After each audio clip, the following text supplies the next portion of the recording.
नमस्कार दोस्तों। UP PCS JS GS paper 6 में टॉपिक नंबर 14 है उत्तर प्रदेश में राष्ट्रीय उद्यान एवं वन्यजीव अभयारण्य। इसमें उसी के बारे में है। राष्ट्रीय उद्यान एक ही है यूपी में, दुधवा राष्ट्रीय उद्यान, और वन्यजीव अभयारण्य कई सारे हैं, पक्षी अभयारण्य हैं, उसके बारे में आगे हम देखेंगे। पढ़ते हैं वन्यजीव एवं संरक्षण, वाइल्ड लाइफ एंड प्रोटेक्शन। तो वाइल्ड लाइफ के प्रोटेक्शन के लिए ही ये सब उद्यान बनते हैं, टाइगर रिजर्व बनते हैं, वन्यजीव अभयारण्य, पक्षी विहार। यूपी में एक ही राष्ट्रीय उद्यान है, नेशनल पार्क है, दुधवा राष्ट्रीय उद्यान। कभी 125 वर्ड में केवल यही पूछ ले, दुधवा राष्ट्रीय उद्यान के बारे में बताओ। तो पढ़ते हैं इसके बारे में, उतना ही लिखा भी हुआ है। दुधवा राष्ट्रीय उद्यान उत्तर प्रदेश का एकमात्र राष्ट्रीय उद्यान है। इसकी स्थापना 1968 में दुधवा वन्यजीव अभयारण्य के तौर पर हुआ था। तो पहले था दुधवा वन्यजीव अभयारण्य 1968 में, लेकिन 1977 में इसे राष्ट्रीय उद्यान बना दिया गया। 1968 में था दुधवा वन्यजीव अभयारण्य, 1977 में 11 साल बाद, मतलब 10 साल बाद, 9-10 साल बाद इसे बना दिया गया राष्ट्रीय उद्यान। वर्ष 1987-88 में इसे किशनपुर वन्यजीव अभयारण्य और कतरनिया घाट वन्यजीव अभयारण्य के साथ जोड़कर दुधवा टाइगर रिजर्व बना दिया गया। दुधवा टाइगर रिजर्व में क्या क्या चीज़ें हैं? दुधवा राष्ट्रीय उद्यान, किशनपुर वन्यजीव अभयारण्य, कतरनिया घाट वन्यजीव अभयारण्य, इन तीनों को मिला दें तो बनता है दुधवा टाइगर रिजर्व। ये किशनपुर वन्यजीव अभयारण्य और कतरनिया घाट वन्यजीव अभयारण्य कहाँ है? इसको देखें यहाँ पे, कतरनिया घाट वन्यजीव अभयारण्य यह है बहराइच में, और किशनपुर वन्यजीव अभयारण्य है लखीमपुर खीरी में। कतरनिया घाट वन्यजीव अभयारण्य बहराइच में है और किशनपुर वन्यजीव अभयारण्य लखीमपुर खीरी में है। ठीक है, यहाँ पर आए तो किशनपुर वन्यजीव अभयारण्य, कतरनिया घाट वन्यजीव अभयारण्य बहराइच में, किशनपुर वन्यजीव अभयारण्य लखीमपुर खीरी में, और दुधवा राष्ट्रीय उद्यान भी लखीमपुर खीरी में है। इन तीनों को मिला करके बना दुधवा टाइगर रिजर्व। यह भाबर तराई क्षेत्र में भारत नेपाल सीमा पर लखीमपुर खीरी एवं पीलीभीत जिलों में स्थित है। लखीमपुर खीरी और पीलीभीत जिलों में स्थित है दुधवा टाइगर रिजर्व और जो दुधवा राष्ट्रीय उद्यान, ये सब। दुधवा राष्ट्रीय उद्यान का भौगोलिक विस्तार 4900 किलोमीटर वर्ग किलोमीटर है। ठीक, ये भी ध्यान रहे, 4900 वर्ग किलोमीटर में है। यहाँ पे क्या पाए जाते हैं? तो बाघ, हाथी, गैंडा, विभिन्न प्रकार के पक्षी और सांभर समेत कई प्रकार के हिरण दुधवा के प्रमुख वन्यजीव हैं। तो बाघ, हाथी, गैंडा, पक्षी विभिन्न प्रकार के, सांभर, हिरण। दुधवा को एक सींग वाले गैंडे के सफल पुनर्स्थापन के लिए जाना जाता है। एक सींग वाले गैंडे भी यहाँ पाए जाते हैं। 12 सिंघा की दुर्लभ प्रजाति डिस्पिड डियर, 12 सिंघा की दुर्लभ प्रजाति है डिस्पिड डियर और डुअलिसी, ये भी यहाँ पाई जाती हैं। डिस्पिड डियर और डुअलिसी। यूपी में प्राणी उद्यान देखें। उत्तर प्रदेश में अस्वस्थान संरक्षण के प्रयास भी किए जा रहे हैं। क्या है ये? स्वस्थानीय संरक्षण होगा। प्रदेश में निम्न स्थान पर प्राणी उद्यानों की स्थापना की गई है। प्राणी उद्यान एक है नवाब वाजिद अली शाह प्राणी उद्यान लखनऊ में, इसकी स्थापना 1921 में हुआ।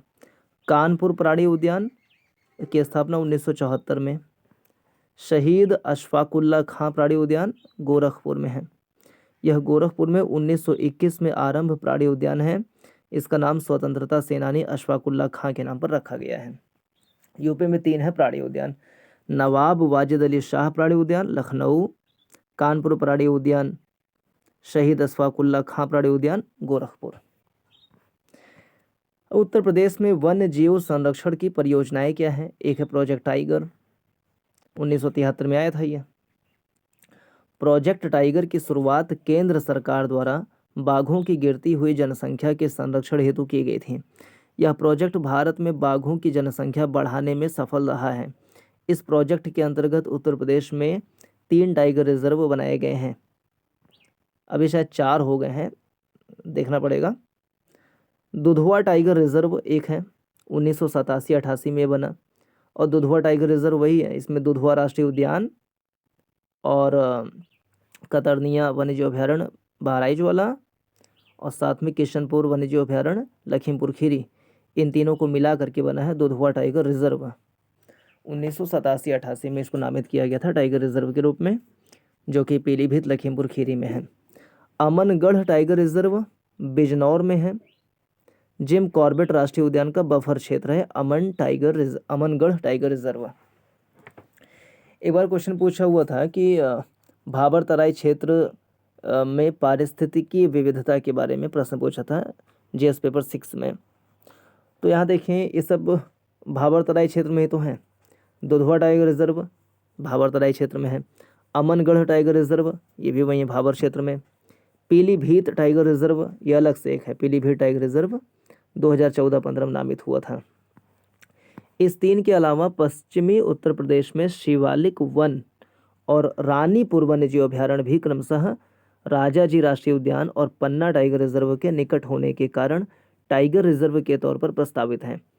तो ये है वही शिवालिक वन, जो है शिवालिक वन, ये राजाजी राष्ट्रीय उद्यान मतलब वही जिम कॉर्बेट नेशनल पार्क के पास में यूपी में है राजाजी, मतलब ये शिवालिक वन। और रानीपुर वन्यजीव अभयारण्य जो है वो मध्य प्रदेश में एक है, पन्ना टाइगर रिजर्व। पन्ना टाइगर रिजर्व से लगा हुआ है रानीपुर वन्यजीव अभयारण्य, जो कि यूपी में है। ये अपना चौथा टाइगर रिजर्व भी बना हुआ है। तो रानीपुर वन्यजीव अभयारण्य ये भी यूपी में है। कुछ और यहाँ पे देख लें, जो कि उदाहरण वगैरह देने में कि भाबर तराई क्षेत्र में कैसे पारिस्थितिकी विविधता क्या है, उसके लिए क्या प्रयास सरकार के वगैरह हैं, तो ये सब बता सकते हैं। एक चंबल वन्यजीव अभयारण्य, ये तो आएगा अपना ब्रज क्षेत्र में, भाबर तराई क्षेत्र में नहीं आएगा ये। चंबल वन्यजीव अभयारण्य है आगरा इटावा में, ठीक है। इसमें घड़ियाल पाए जाते हैं, इसको ध्यान रखें अच्छे से। घड़ियाल पाए जाते हैं इसमें, मगर पाए जाते हैं, डॉल्फिन, प्रवासी पक्षी आते हैं। तो घड़ियाल, मगर, डॉल्फिन ये सब पाए जाते हैं चंबल वन्यजीव अभयारण्य में। कतरनिया घाट वन्यजीव अभयारण्य बहराइच में ये है, यहाँ बाघ, हिरण, चीतल वगैरह हैं। रानीपुर वन्यजीव अभयारण्य बांदा चित्रकूट में है। रानीपुर वन्यजीव अभयारण्य कहाँ है? तो बांदा चित्रकूट में, बांदा चित्रकूट में है बांदा चित्रकूट। यहाँ पे एक ध्यान रखिए, काला हिरण पाए जाते हैं।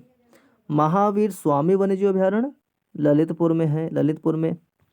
ये भाबर तराई क्षेत्र में पूछा हुआ है, अगली बार हो सके तो पूछ ले भाई कि अपना बुंदेलखंड या दक्षिणी पठारी क्षेत्र में क्या पारिस्थितिकी विविधता है उसके बारे में बताओ। तो उसमें उदाहरण आएंगे चंबल वन्यजीव अभयारण्य जो इटावा आगरा में है। कतरनिया घाट वन्यजीव अभयारण्य ये तो बहराइच में है। रानीपुर वन्यजीव अभयारण्य देखो ये इसको लिख सकते हैं दक्षिण पठारी क्षेत्र में। बांदा चित्रकूट में है रानीपुर वन्यजीव अभयारण्य। महावीर स्वामी वन्यजीव अभयारण्य ललितपुर में है। चंद्रप्रभा वन्यजीव अभयारण्य चंदौली में है। किशनपुर वन्यजीव अभयारण्य लखीमपुर खीरी में है। कैमूर वन्यजीव अभयारण्य मिर्ज़ापुर, कैमूर वन्यजीव अभयारण्य मिर्ज़ापुर। हस्तिनापुर वन्यजीव अभयारण्य ये कई सारे जिलों में है, मुजफ्फरनगर, मेरठ, मुरादाबाद, बिजनौर, गाजियाबाद, अमरोहा, इसमें हस्तिनापुर वन्यजीव अभयारण्य। सोहागी बरवा वन्यजीव अभयारण्य महाराजगंज में है। सोहागी बरवा वन्यजीव अभयारण्य महाराजगंज। सुहेलवा वन्यजीव अभयारण्य गोंडा बलरामपुर श्रावस्ती मिला करके, गोंडा बलरामपुर श्रावस्ती में है सुहेलवा वन्यजीव अभयारण्य। सोहागी बरवा वन्यजीव अभयारण्य महाराजगंज। सुहेलवा वन्यजीव अभयारण्य, गोंडा बलरामपुर श्रावस्ती, गोंडा बलरामपुर श्रावस्ती। कछुआ वन्यजीव अभयारण्य वाराणसी में है। कुछ पक्षी विहार हैं यूपी में, उसको देखें। खाली कौन सा है और किस जिले में है? नवाबगंज पक्षी विहार उन्नाव में, समसपुर पक्षी विहार रायबरेली, लाख बहोशी पक्षी विहार कन्नौज, सांडी पक्षी विहार हरदोई, बखीरा पक्षी विहार संत कबीर नगर, बखीरा कबीरा संत कबीर नगर। फिर से, नवाबगंज पक्षी विहार उन्नाव, समसपुर पक्षी विहार रायबरेली, लाख बहोशी पक्षी विहार कन्नौज, सांडी पक्षी विहार हरदोई, बखीरा पक्षी विहार संत कबीर नगर, ओखला पक्षी विहार गौतम बुद्ध नगर, समान पक्षी विहार मैनपुरी, पार्वती अरंगा पक्षी विहार गोंडा, विजय सागर पक्षी विहार महोबा, पटना पक्षी विहार एटा। फिर से, ओखला पक्षी विहार गौतम बुद्ध नगर, समान पक्षी विहार समान मैनपुरी, समान नाम से मिल रहा है ना कुछ, माना मैना, समान में माना, मैनपुरी में माना, समान पक्षी विहार मैनपुरी, पार्वती अर्गा पक्षी विहार गोंडा, विजय सागर पक्षी विहार महोबा, विजय सागर पक्षी विहार महोबा, पटना पक्षी विहार एटा, सूर सरोवर पक्षी विहार आगरा इटावा, सूर सरोवर पक्षी विहार आगरा इटावा, जयप्रकाश नारायण पक्षी विहार सुरहाताल बलिया में है, डॉक्टर भीमराव अंबेडकर पक्षी विहार प्रतापगढ़, शेखा झील अलीगढ़। फिर से देख लें, विजय सागर पक्षी विहार महोबा, पटना पक्षी विहार एटा, सूर सरोवर पक्षी विहार आगरा इटावा, जयप्रकाश नारायण पक्षी विहार सुरहाताल बलिया, डॉक्टर भीमराव अंबेडकर पक्षी विहार प्रतापगढ़, शेखा झील अलीगढ़ में है। अब प्रोजेक्ट एलिफेंट के बारे में। प्रोजेक्ट एलिफेंट की शुरुआत 1992 में केंद्र सरकार द्वारा हाथियों और उनके आवास को संरक्षित करने हेतु की गई थी। इसे उत्तर प्रदेश समेत 16 राज्यों में चलाया जा रहा है। उत्तर प्रदेश में सहारनपुर और बिजनौर जिलों में उत्तर प्रदेश एलिफेंट रिजर्व नामक एक एलिफेंट रिजर्व स्थापित किया गया है। तो सहारनपुर और बिजनौर में एलिफेंट रिजर्व बनाए गए हैं। सहारनपुर बिजनौर में एलिफेंट रिजर्व है यूपी में। एलिफेंट रिजर्व कहाँ है? सहारनपुर बिजनौर में। थोड़ा नक्शे की सहायता से भी देखें। सबसे पहले पूरा जो भाबर तराई क्षेत्र है वहाँ की पारिस्थितिकी विविधता वगैरह कौन से वहाँ पे चीज़ें हैं। सहारनपुर मुजफ्फरनगर देखें जो उत्तराखंड से लग रहे हैं। सहारनपुर, मुजफ्फरनगर, बिजनौर, मुरादाबाद, रामपुर, बरेली, पीलीभीत, ये लगते हैं उत्तराखंड से। सहारनपुर, मुजफ्फरनगर, बिजनौर, सहारनपुर, मुजफ्फरनगर, बिजनौर, मुरादाबाद, रामपुर, बरेली, पीलीभीत, ये लगता है उत्तराखंड से।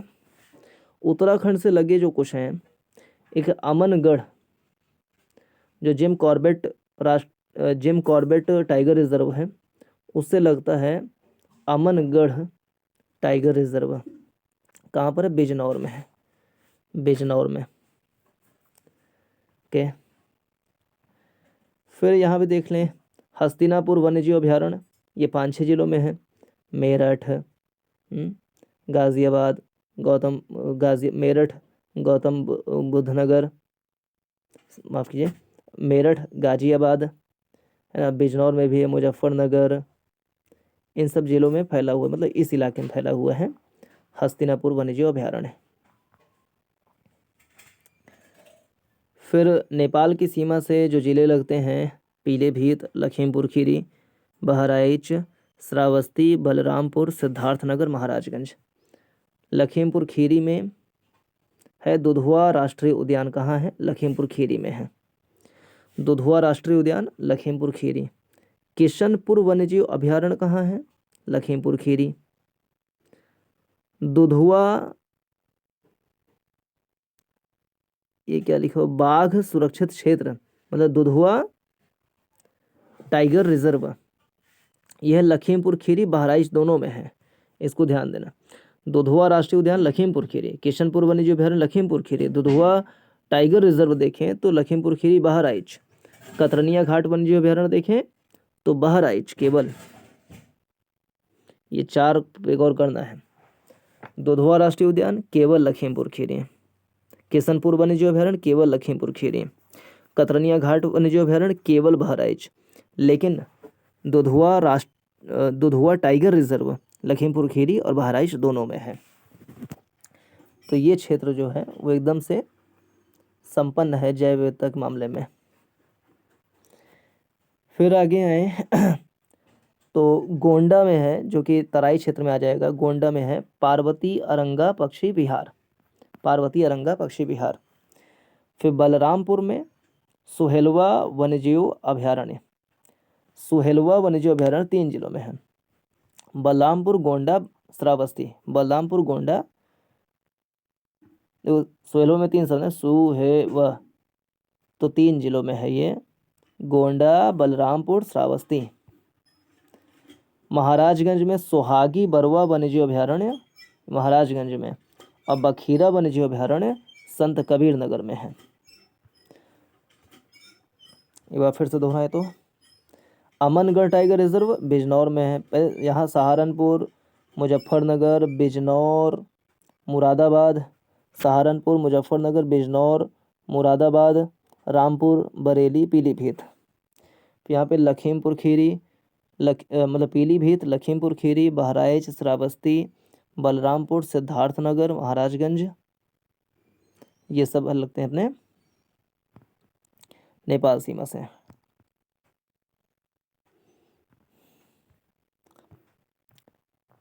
अब यहाँ पर आए, ओखला पक्षी विहार कहाँ है, गौतम बुद्ध नगर में है।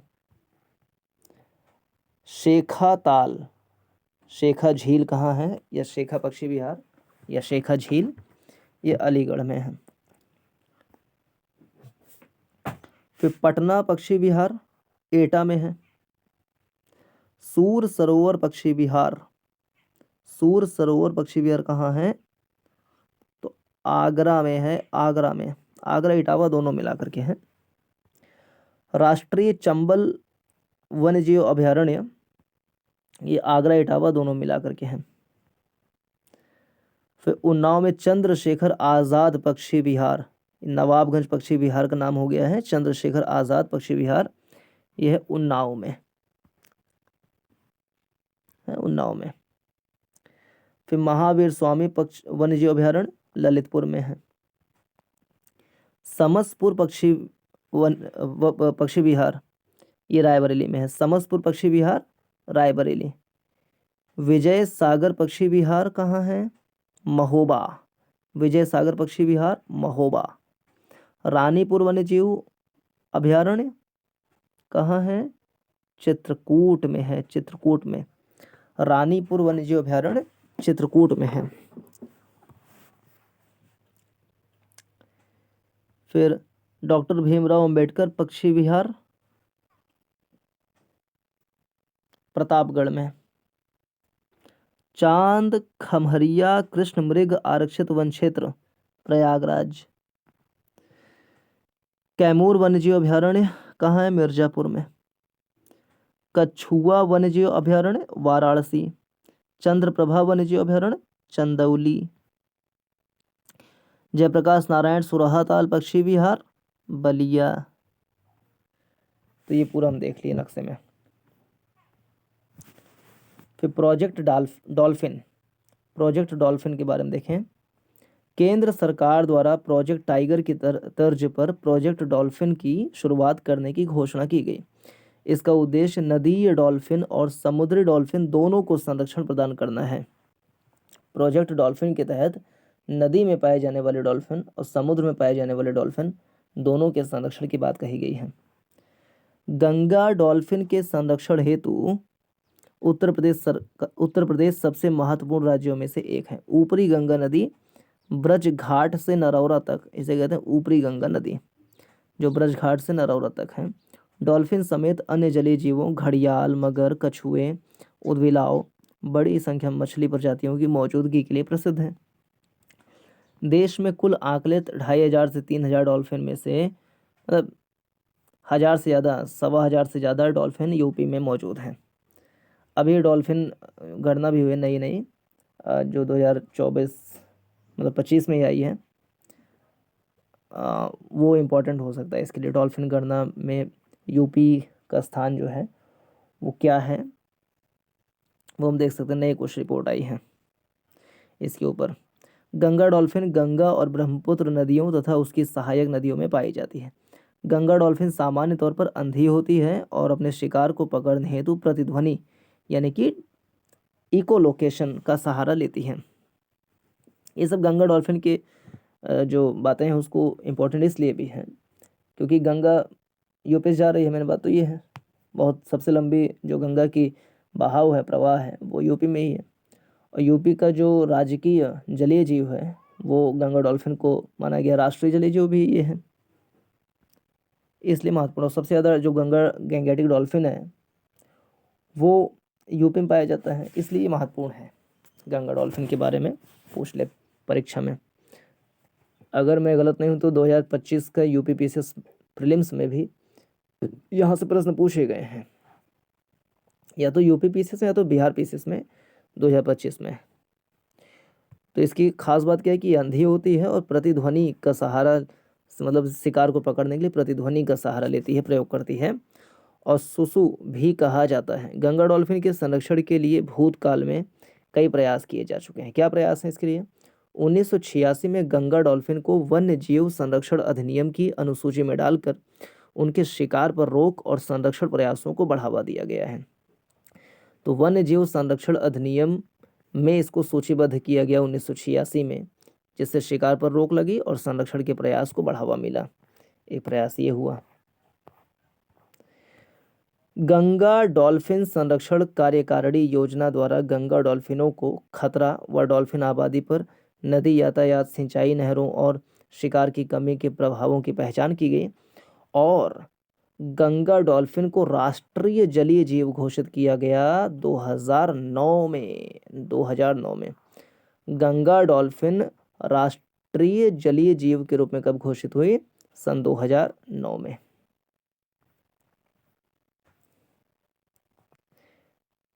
कुछ IUCN की लिस्ट दिया हुआ है। जो बाघ है वो क्या है? एंडेंजर्ड है। एशियाई हाथी एंडेंजर्ड, संकटग्रस्त में। गंगा डॉल्फिन भी एंडेंजर्ड। घड़ियाल जो ना क्रिटिकली एंडेंजर्ड है, क्रिटिकली एंडेंजर्ड, इसको ध्यान देना। बाघ, एशियाई हाथी, गंगेटिक डॉल्फिन तीनों हैं एंडेंजर्ड। घड़ियाल है क्रिटिकली एंडेंजर्ड जो चंबल वन्यजीव अभयारण्य में पाए जाते हैं। फिर मगर क्या है? असुरक्षित। बारहसिंगा असुरक्षित। सारस क्रेन असुरक्षित।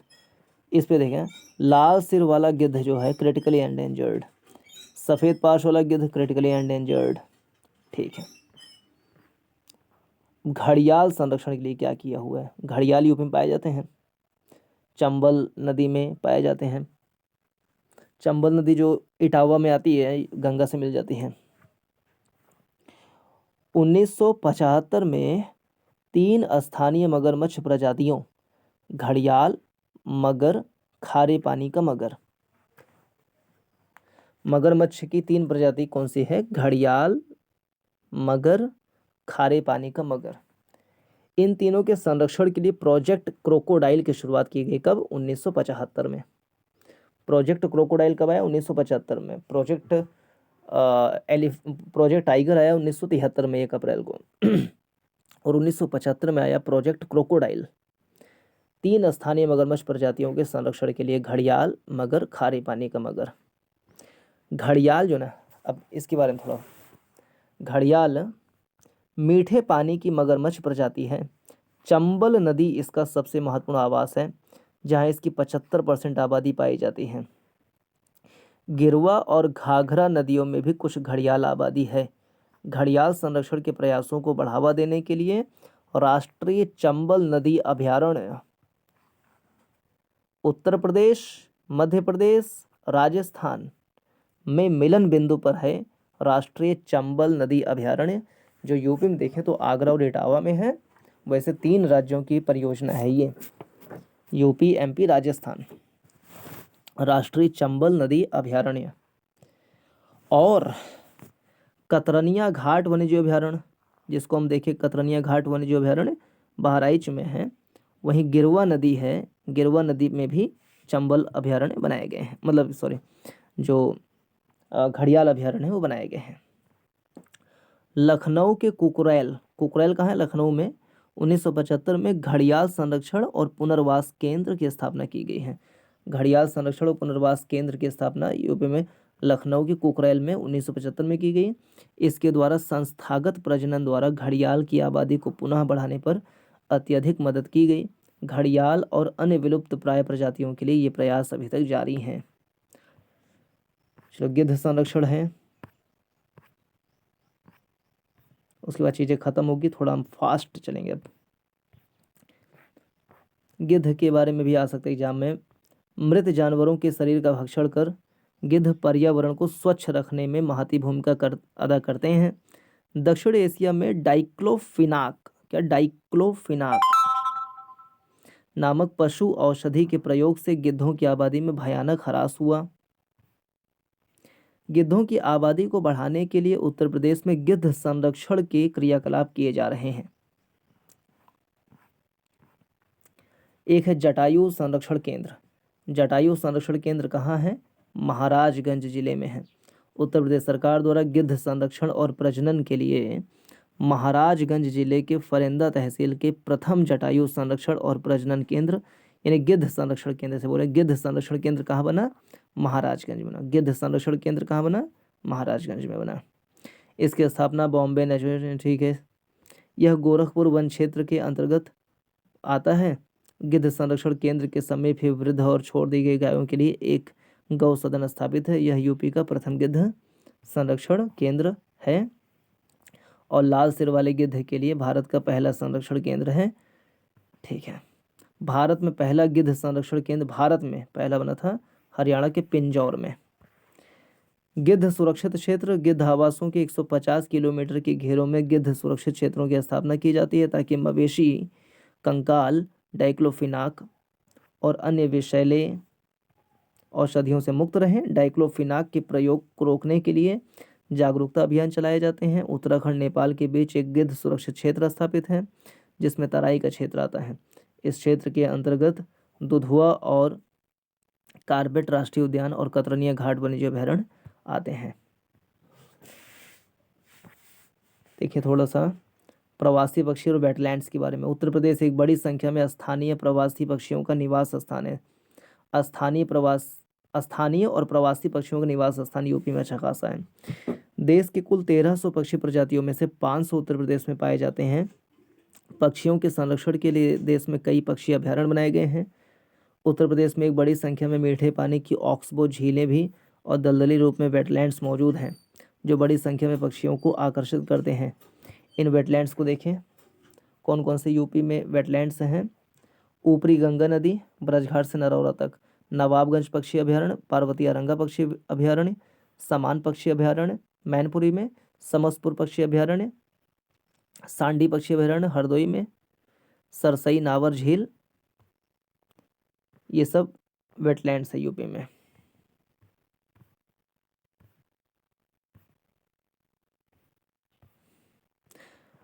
आर्द्रभूमि वेटलैंड्स क्या होती हैं?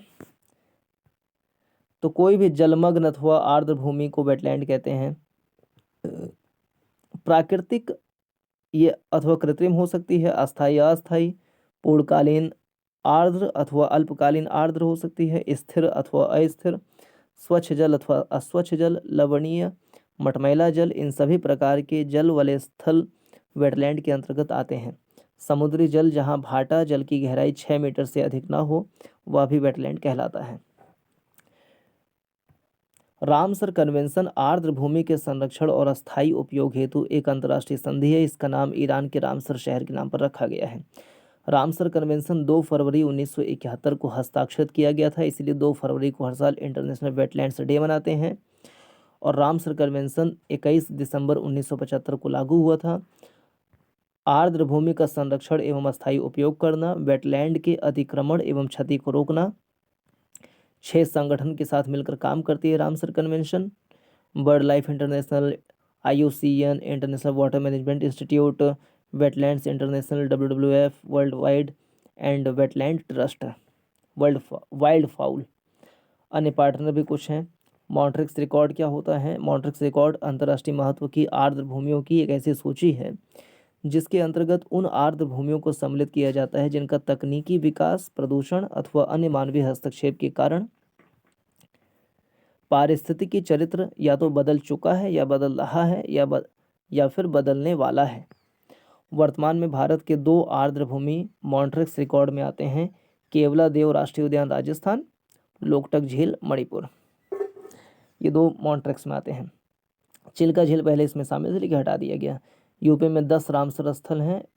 यूपी के बखीरा वन्यजीव अभयारण्य को रामसर स्थल घोषित किया गया है। और यूपी में देखें 10 हैं। वर्तमान में देखें अभी इस समय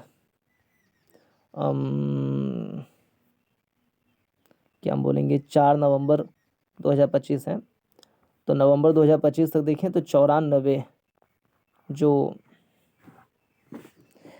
आर्द्र भूमि है वो हो चुके हैं, जिसमें से यूपी में 10 हैं। सबसे ज़्यादा तमिलनाडु में है, उसके बाद यूपी का स्थान है। और रामसर संधि आर्द्र भूमि के संरक्षण और कुशलता के उपयोग हेतु एक अंतर्राष्ट्रीय संधि है। इसका नामकरण ईरान के रामसर के नाम पर रखा गया है, जहां 2 फरवरी 1971 को संधि पर हस्ताक्षर हुए थे। कौन से हैं 10 ठो यूपी में आर्द्र भूमि? ऊपरी गंगा नदी घाटी ब्रजघाट से नरौरा तक, सांडी पक्षी अभयारण्य हरदोई, समसपुर पक्षी अभयारण्य रायबरेली, नवाबगंज पक्षी अभयारण्य उन्नाव, समान पक्षी अभयारण्य मैनपुरी, पार्वती अर्गा पक्षी अभयारण्य गोंडा, सरसई नाबर झील इटावा, हैदरपुर वेटलैंड्स मुजफ्फरनगर एवं बिजनौर, बखीरा वन्यजीव अभयारण्य संत कबीर नगर, सूर सरोवर वन्यजीव अभयारण्य आगरा और इटावा। चिल्का झील भारत का सबसे बड़ा रामसर स्थल है।